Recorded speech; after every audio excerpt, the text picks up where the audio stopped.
Have you ever thought that your nightmare could haunt you while you're awake? That there's a creature that can weave dreams for you that you can never escape, and that its eyes are the only gateway to an endless world of terror? In our village, Shadowvalley, this truth was more than just an old tale. The Lebobo was a mythical creature, and it was said that whoever looked into its eyes would be condemned to live in their eternal dreams. The darkness wasn't new to Shadowvalley, but that night, it was different. It wasn't the usual darkness of the forest, but a dark void that swallowed everything. And as I crept through the trees, I saw that light. It wasn't the moon's light, nor the sun's, but a terrifying red glow that shimmered in the pitch black. It was coming from an ancient cave that no one had ever dared to enter before. My foolish courage drove me to get closer. Every step increased the glow of the light, and every heartbeat quickened as I approached its source. And finally, I stood in front of the cave and saw. There was a creature. It had no clear features, just a shape that resembled a shadow. But what can never be forgotten are its eyes. They glowed like burning embers, their colors changing in a terrifying way. They were the eyes of the Lebobo.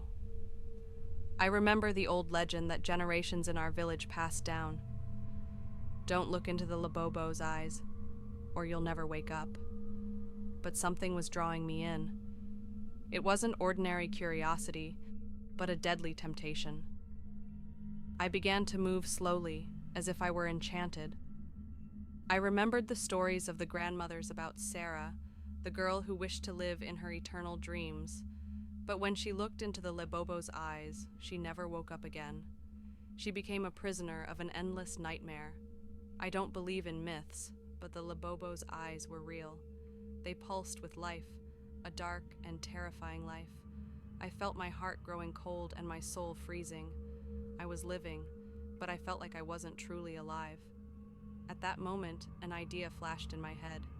It wasn't a brave idea, but a desperate one. I remembered that the Lebobo feeds on dreams. It feeds on emotions. It feeds on memories. In order to face it, I had to be stronger than its dreams. Memories are my strength, I whispered to myself. The past is my weapon. I started to remember every beautiful thing in my life.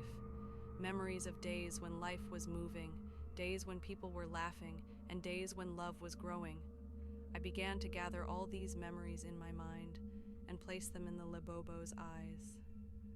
I couldn't move, but I could resist. The Lebobo's eyes began to change, and the colors shifted. At that moment, I heard a scream. It wasn't a scream from me.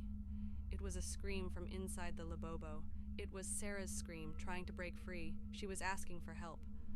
But I knew this was a trap. The Lebobo was trying to drown me in its dreams, to make me believe that I could free Sarah. But I didn't give in. "You're not real!" I screamed at the Lebobo. "You're just a nightmare!" At that moment, a cold, icy touch brushed against my cheek, and I heard a whisper in my mind. "You are mine now." I closed my eyes, and when I opened them, the Lebobo was gone. But I wasn't free. I had been changed. Now, I see the Lebobo's eyes in every reflection, every shadow, every dark corner, and I know it's waiting for me, waiting for the moment I finally surrender. If you like the story, don't forget to subscribe. And remember, never look into the Lebobo's eyes.